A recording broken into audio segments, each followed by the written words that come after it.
Ladies and gentlemen, I just gave this lecture once and I didn't press record, so I've been talking to myself in this room for about 15 minutes now, and it was probably the best lecture I probably ever gave, but you didn't see it. Nobody sees it except for me and these trains behind me. So here we're going to start again. Welcome to this lecture. We're going to go over closed system second law examples.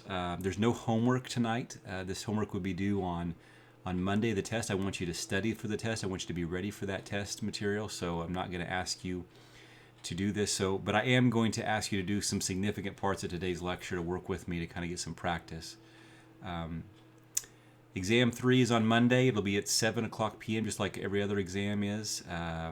We have some, we're going to have a test that's going to really look at your understanding of how to move the first and second law together, really. It's kind of a comprehensive test. We're going to look back at those efficiencies and talk about how we can do maximum efficiencies. We're going to understand Carnot cycles, those kind of things we're going to pick up. So ask me questions on that if you have some. And just note that I do intend this exam to be slightly... I think I know where you are a little bit better than I did at this exam 2.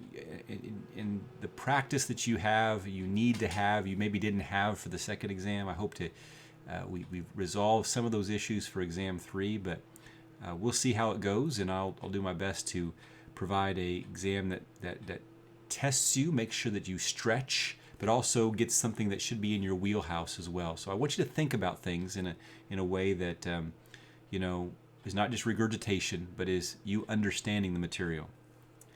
So in that sense, let's look at a problem here that could easily put on that exam. And it's a closed system problem. It's a piston cylinder problem. And in this piston cylinder, I'm going to say that my system is the substance inside this piston cylinder. And this is going to be 1 pound mass of water. Okay, and we know that we have two states here, state 1 and we have state 2. In state 1 we have a saturated vapor, and the pressure at 1 is equal to 1 atmosphere. And we know at the state 2 we have a saturated liquid, and the pressure at 2 is equal to 1 atmosphere. So right there you should be able to think about what's happening. Have some sense about what is going on. Is this piston going to be compressing? Is this piston going to be expanding? Is it going to be moving at all? Do we have heat transfer?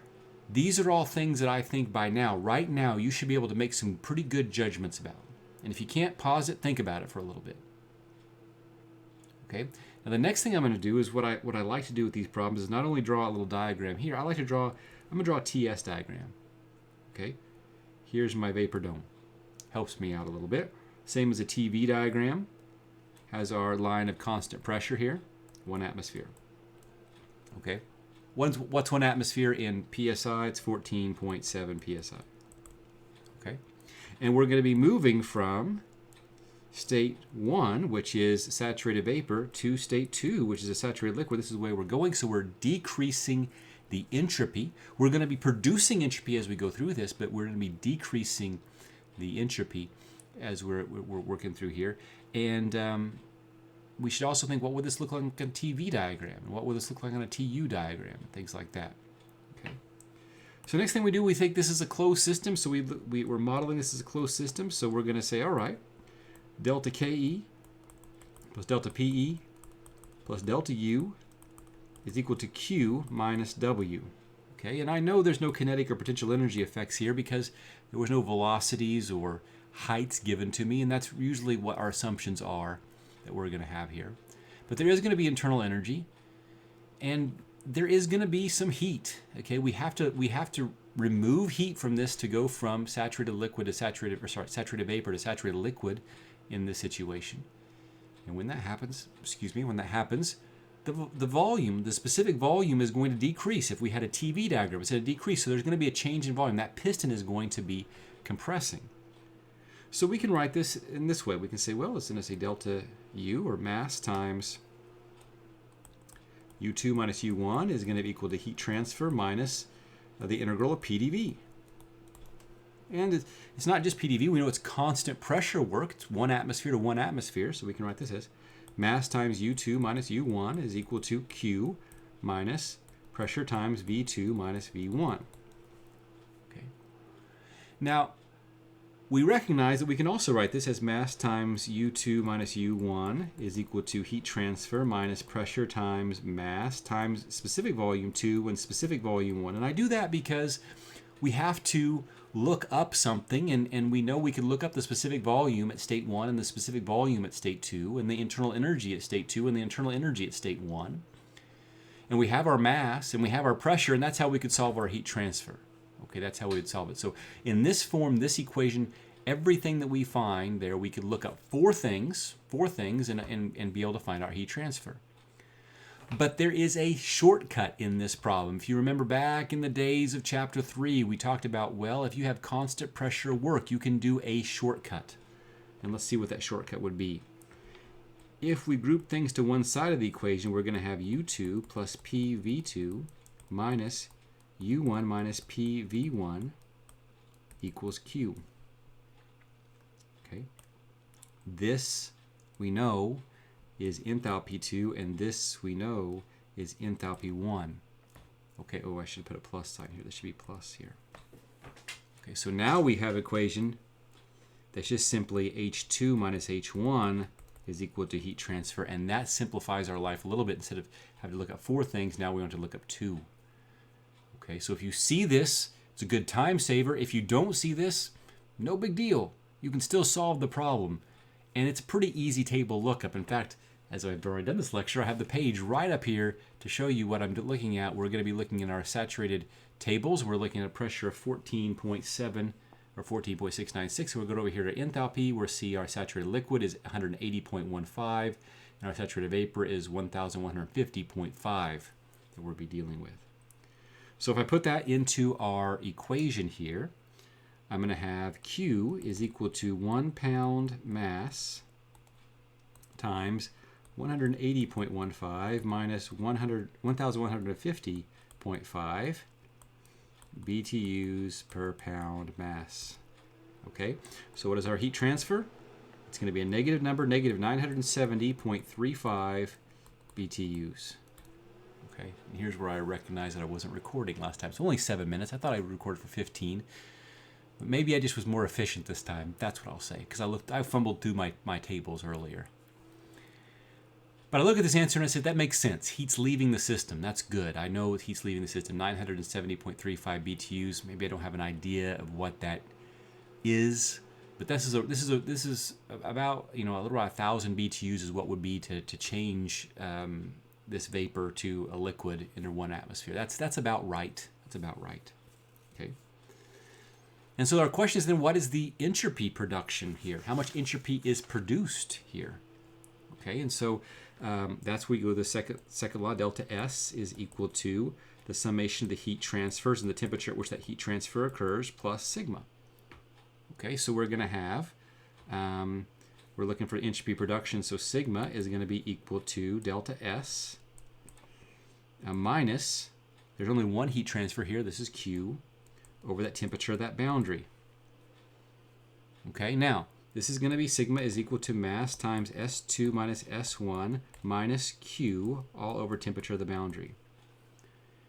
Now, we can solve, we know our mass right away, and we can look up S2 and S1 very easily. They're just going further on in this column here. Let me get over here if I can see if I can get there. 14.696 S2 and S1 are going to be here for saturated liquid and saturated vapor. Nice that we have our pressure over on this side of the sheet as well, so we don't have to keep fumbling around with it. So there's our S2 and S1. We know that pretty clearly. But what is the temperature at which this heat transfer occurs? So let's look up here at this thing. The heat is leaving this system, right? Leaving the system, and look, it's leaving at a constant temperature. A constant temperature. So that temperature there is some temperature. This is the temperature of the boundary, right? That's where the process is occurring. And so we're going to look and say that's basically the saturation temperature. So that's the value that we're going to look up, saturation temperature. And if we go back to our document camera and we look up and see what the saturation temperature is, it's going to be 211.99 or 212, which we know that's where water boils, 212 Fahrenheit. And so this is what it's going to go in here for our temperature boundary is going to be 212 Fahrenheit. But you remember we don't put any anything besides absolute temperatures here, so we're going to have to add 460 to get what we need to put into that temperature, that boundary. Okay, now if it was changing from a superheated vapor down to a subcooled liquid, we wouldn't have a constant temperature of that boundary. And one way to do it would be to, we'd have to kind of do an integral as that temperature changed till we got to that constant temperature space. We'd have to add up all of that. Or we could make a very simplifying assumption that says, we're going through a variety of temperatures. We're going to assume the temperature is going to be constant. Okay, we can do some of that stuff as well. So lots of different ways to do this, but I think that this is pretty standard. You can see the temperature that this heat is leaving is a constant temperature. All right, so let's look here. It's going to say delta S, sigma, is equal to 1 pound mass times S2, I said was 0.3121.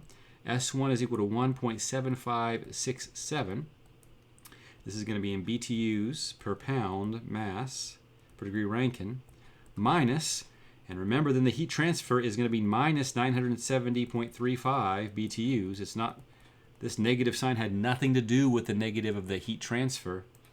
And the temperature of that boundary is going to be 672. Okay, 672. So I'm going to type this into my calculator here. 1 pound times 0.3121 minus 1.7567. Then we're going to have basically plus 970.35 divided by 672. And that gives me negative 0.0006. This process is impossible? Or does it mean that I didn't keep enough digits here? Let's see what would happen if I did this the way I was supposed to. Which my conversion here, I always forget, it's 459.6. What was it? 459. I teach in thermal for a long enough time. I should have this memorized. 459.67. So if we took this, we did this exactly, it would be 211.99 plus 459.67. Now our temperature here is 671.66. So let's do it that way and see what we get. That would give me 0.3121 minus 1.7567 plus 970.35 divided by 671.66. This gives me positive 0.000104. Okay, see how touchy this is? If we don't use the right digits, we're going to think ourselves as impossible or it's possible. But I'm going to tell you something else. If we look at both of these cases, I'm going to say, if you get something that's in the entropy is 0.000, that's basically that it's internally reversible. There's something going on here that we may have not been, our tables to find H may have not been as exact as we could have been, but I'm going to say this is basically an internally reversible process. And it's a real process, internally reversible. Internal to that control volume, this is an irreversible process. Okay? Now, my question for you is going to be, now I don't want to consider just this to be my control volume. Now I want to consider that the control volume now includes a bigger system that has a boundary here at 80 degrees Fahrenheit. And now I want to see, now the heat transfer is not leaving a boundary at 212 degrees Fahrenheit. It's leaving at 80 degrees Fahrenheit. Okay?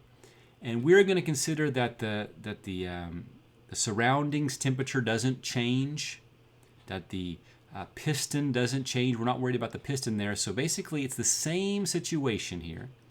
We have the same equation that we'd be dealing with. The same heat transfer. This heat transfer doesn't change. It's going to be the same heat transfer we had before.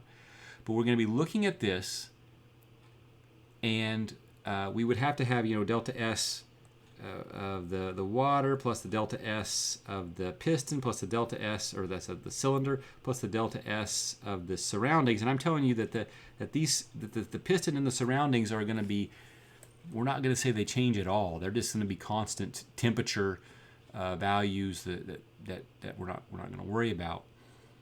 But we do say that this temperature boundary, this is going to change now to a different temperature.